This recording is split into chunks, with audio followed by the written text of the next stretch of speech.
for all practical purposes, do you think a woman in the United States today actually be nominated on the ticket as president? Because how dare you? Have you forgotten that you are a woman? If I had to say that all of America was ready, no, it's not quite there yet. Well, this isn't exactly the party I planned, but I sure like the company.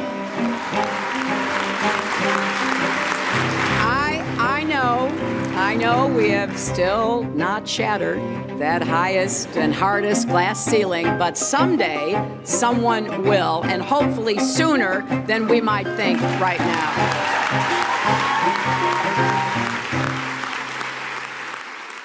I called at least 40 of those firms asking for an interview, and not one of them would give me an interview. I was a woman, and they said, we don't hire women. When the women's liberation movement got up and running in the late 60s and in the 70s, the early priorities were fighting job discrimination and securing equal rights in the law. During this time, the number of women in Congress barely changed, but the Democratic Party saw a female presidential candidate in Shirley Chisholm, a congresswoman from New York. I stand before you today as a candidate for the Democratic nomination for the presidency of the United States of America. I believe we are intelligent enough to recognize the talent, energy, and dedication which all Americans, including women and minorities, have to offer. Chisholm was one of the prominent feminists who created the National Women's Political Caucus in 1971 with the goal of electing more women to Congress. In response, the Secretary of State at the time reportedly joked with President Nixon that the women resembled a burlesque. The impact was on bystander women who might have been thinking that they might want to run. Women running for office faced a double bind. They had to appear tough enough to lead, but if they were too tough or too confident, they violated norms about how women were supposed to behave. Clarence Thomas called Anita Hill a liar. Hill said Thomas sexually harassed her and she passed a lie detector test. The all-male panel doing the hearings for Clarence Thomas decided to simply attack her. Are you a scorned woman? I would think that these things, what you describe, are so repugnant that you would never have talked to him again. And that is a most contradictory and puzzling thing for me. What Anita Hill was describing was absolutely resonant with what so many women had experienced in their own lifetime. They knew she was telling the truth. I looked for the best vice president, and I found her in GeraldineFerraro. Oh, I thought our lives would change. If we can do this, we can do anything. Women were coming out in record numbers, and they would bring their children and hold their babies up, you know, like show their daughters what it would be like to have a woman running for vice president. And everything will be different after this.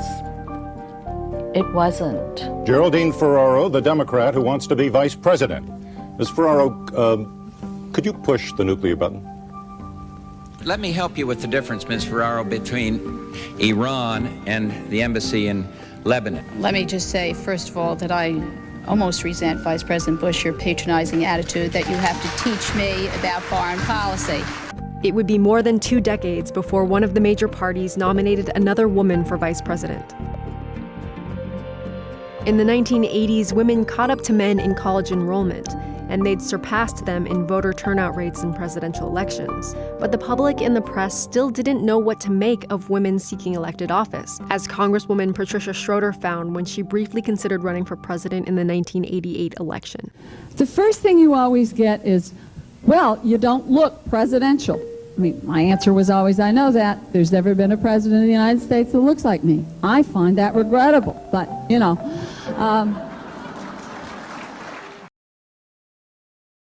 Donald Trump said the following about you, quote, "Look at that face. Would anyone vote for that Can you imagine that, the face of our next president? You know, you could see there was blood coming out of her eyes, blood coming out of her wherever. Would anybody vote for that? Can you imagine the face of our next president? I mean, she's a woman. I'm not supposed to say bad things, but really, folks, come on. Are we serious? Earlier this month, you said she doesn't have, quote, a presidential look.